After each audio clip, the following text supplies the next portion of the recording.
Hello there, my name is Armando. There is something I've been reflecting on recently, and it's how often we tend to look for solutions in our lives.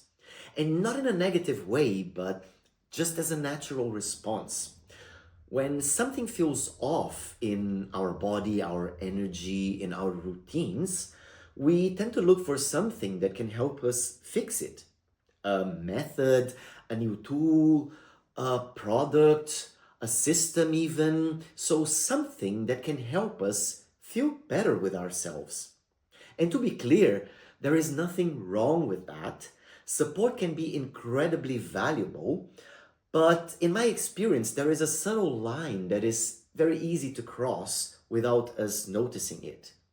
Because sometimes what begins as support quietly becomes substitution.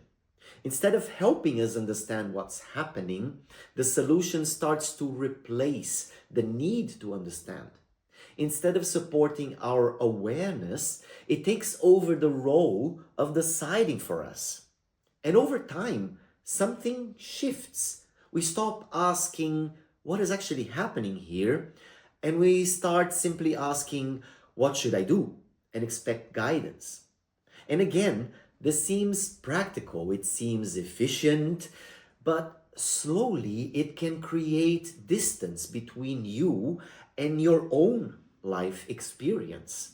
Because the more you rely on something external to interpret, to guide, or fix, the less you stay connected to what your body is already telling you. And that's when responsibility becomes diluted, and not in a heavy or moral sense, but in a very quiet, almost invisible way. You're still doing things, you're still trying, but the reference point is no longer internal. It becomes external. And over time, that can make everything feel a bit more fragile.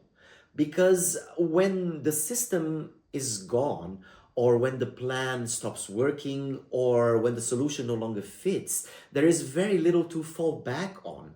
And not because you're incapable in any way, but because you've been slightly disconnected from your own signals along the way. And maybe that's the reflection here. Not that solutions are bad in themselves, but that solutions work best when they support your awareness, not try to replace it. Something to bear in mind, does it resonate with your life experience?